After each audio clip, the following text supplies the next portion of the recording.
అందరికీ నమస్కారం అండి. మా బాబు బీటెక్ కంప్లీట్ అయినప్పటి నుంచి వాడు ఏంటంటే యూపీఎస్సీకి ప్రిపేర్ అయ్యాడు. కొన్ని సంఘటన వల్ల ఎగ్జామ్ రాయలేకపోయాడు.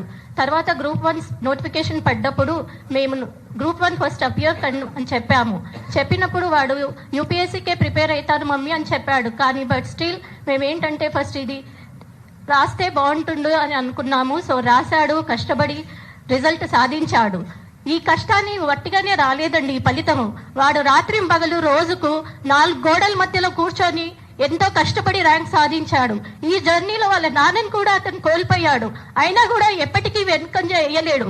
నేను నాన్నకలను ఎలాగైనా తీరుస్తాను మమ్మీ అని చెప్పి కష్టపడి ర్యాంక్ సాధించాడు. అండ్ అప్పుడు మేము చాలా హ్యాపీగా ఫీల్ అయ్యాము. వాడు ఏంటంటే అన్ని మెడికల్ ఎగ్జామినేషన్ చేశారు, సర్టిఫికేట్ వెరిఫికేషన్ చేశారు. ఆ మేడం అన్నట్టు నోటికొచ్చిన ముద్దని తన్నేసినట్టు చేశారు. ఇది ఎంతవరకు న్యాయం? దీనికి కారకులు ఎవరిని ప్రశ్నించాలి మేము అసలు? రైట్, కష్టపడి సంపాదించిన ర్యాంక్ హోల్డర్స్ దా తప్పు, లేదంటే ఈ సమాజాన్ని నమ్ముకున్న మాదా, లేక ఎవరు బాధ్యులు దీనికి ర్యాంకు రాని పిల్లల్ని అడ్డంగా పెట్టుకొని ఎందరో రాజకీయ నేతలు ర్యాంక్ వచ్చిన పిల్లల్ని తొక్కేయాలని చూస్తున్నారు. ఒక అన్ఫార్చునేట్ థింగ్ ఏంటంటే ఒక వెల్ ఎడ్యుకేటెడ్ పొలిటీషియన్ కూడా ఒక ఇలిటరేట్ లాగా బిహేవ్ చేయడం చాలా బాధాకరంగా ఉంది. వాళ్ళకు పిల్లలు ఉన్నారు, వాళ్ళకు తెలుసు పిల్లల వాల్యూ ఏంటి అనేది. ఒక్కసారి గమనించండి. ఇలా చేస్తే సమాజం మీద నమ్మకం పోతుంది. ఎంతమంది అందరూ ర్యాంక్ హోల్డర్సే, అందరూ కష్టపడ్డారు కాదనట్లేదు. కానీ అక్కడ ఉన్నాయి కేవలం 563 పోస్టులు మాత్రమే. ఓన్లీ 563 మెంబర్స్ కి మాత్రమే ఇవ్వగలుగుతారు. అది మనం గమనించాలి. అండ్ వన్ మోర్ థింగ్ ఏంటంటే ఇది మా కుటుంబ సమస్య కాదండి, ఇది మన అందరి సమస్య. ఒకసారి ఆలోచించండి.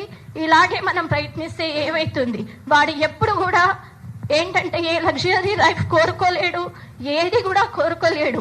జస్ట్ ఏంటంటే బుక్స్ మధ్యలోనే ఉన్నాడు. ఎన్నో త్యాగాలు చేశాడు.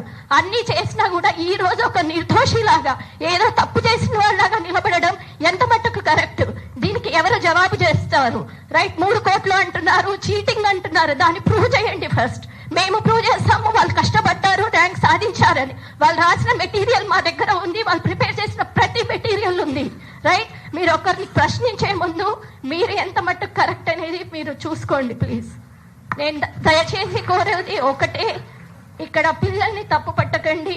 కష్టపడిన పిల్లలకి ఉద్యోగం ఇవ్వండి. దానివల్ల ఏంటంటే మళ్ళీ కొత్త నోటిఫికేషన్స్ వస్తాయి. సో వాళ్ళకు మళ్ళీ ర్యాంక్ వస్తుంది.